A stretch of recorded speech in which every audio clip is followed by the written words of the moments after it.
नमस्कार। इन खबर में आपका स्वागत है। कांग्रेस में छिड़ी महाभारत बदस्तूर जारी है।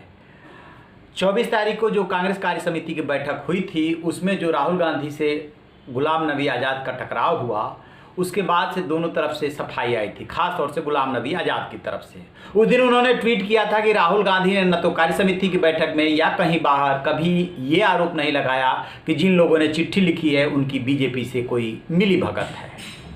उस दिन के बाद से आज जो है फिर से गुलाम नबी आज़ाद ने अपना मुंह एक बार खोला है और उन्होंने एजेंसी एएनआई से बातचीत में ये कहा है कि शुरुआत में, यानी कि मीटिंग की वो बात कर रहे हैं, राहुल गांधी को मेरे द्वारा और अन्य नेताओं द्वारा 23 नेताओं ने जो चिट्ठी लिखी थी, चिट्ठी को लेकर के समस्या थी, डिफरेंसेस थे। ये बात उन्होंने मान लिया कि हाँ डिफरेंसेस थे।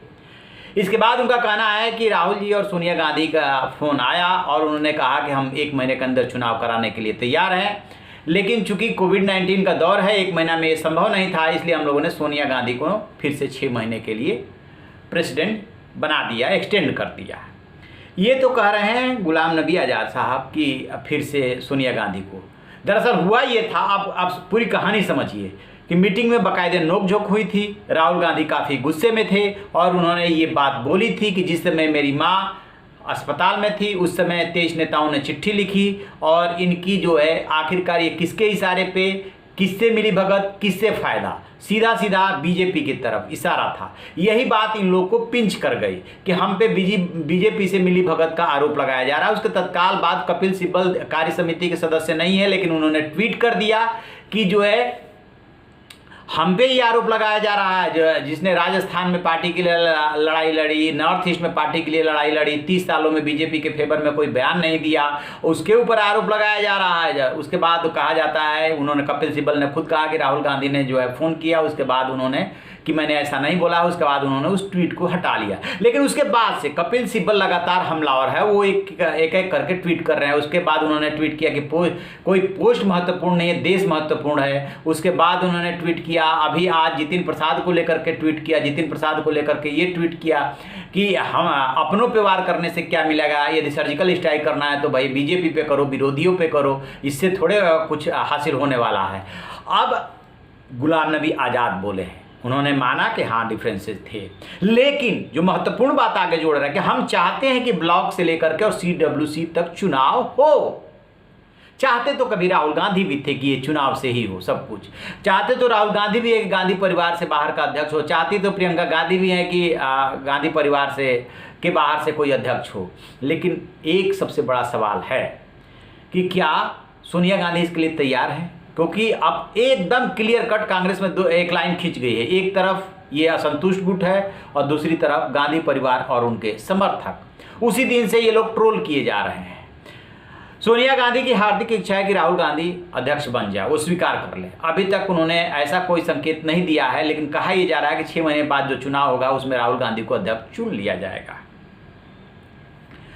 ठीक है, लेकिन अब ये धड़ा नहीं चाहता है कि राहुल गांधी अध्यक्ष बने, क्योंकि राहुल गांधी का सीधे सीधे इनसे पाला खींच गया है। और जो इसमें ज़्यादातर कुछ यंग भी हैं, लेकिन ज़्यादातर बुजुर्ग नेता हैं जो चिट्ठी लिखने वाले हैं, उनकी राहुल गांधी से पट नहीं रही है। राहुल गांधी की वर्किंग जो है एकदम अलग है।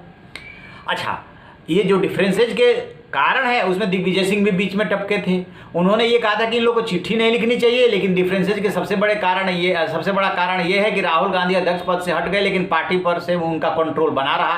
यानी किसको कहाँ राज्यसभा सदस्य बनाना है, किसको क्या अपॉइंट करना है, उस पर उनका कंट्रोल बना रहा। इसी वजह से ये बगावत की नौबत आई। यानी कि पूरा झगड़ा किसको लेकर के है? राहुल गांधी को लेकर के। ये तो सबको पता है कि सोनिया गांधी की अब उम्र हो गई, उनका स्वास्थ्य ठीक नहीं रहता है, वो इंटरिम प्रेसिडेंट है, वो जाने के लिए भी तैयार है। पहले भी उनको जबरदस्ती बनाया गया था, लेकिन अब लड़ाई किससे है? राहुल गांधी से। तो पूरा पाला किससे खींचा हुआ है? बुजुर्ग बनाम राहुल गांधी एंड राहुल गांधी ब्रिगेड। ये लड़ाई है और ये लड़ाई लंबी चलेगी। कांग्रेस में फिलहाल ये लड़ाई थमने वाली नहीं है, क्योंकि इनके जो खेमे के लोग हैं वो भी काफ़ी हमलावर हैं और इनको बख्शने के मूड में नहीं है। तो चलिए, गुलाम नबी आज़ाद ने कहा कि सब कुछ हो गया, इसके बावजूद हम चाहते हैं कि ब्लॉक से लेकर के और कार्य समिति तक चुनाव हो, और जो कार्य समिति में लोग हैं पहले भी वो संकेत कर चुके हैं, इनमें से बहुत सारे बाहर हो जाएंगे। उन्हें ऐसा लगता है कि इसमें गांधी परिवार का लाल ज़्यादा भरे हुए हैं, इसीलिए बार बार चुनाव की मांग कर रहे हैं। देखते हैं कि चुनाव होता है तो कौन चुन करके आता है, क्योंकि ये भी एक्सपीरियंस रहा है कि जब गांधी परिवार के बाहर का अध्यक्ष बना है,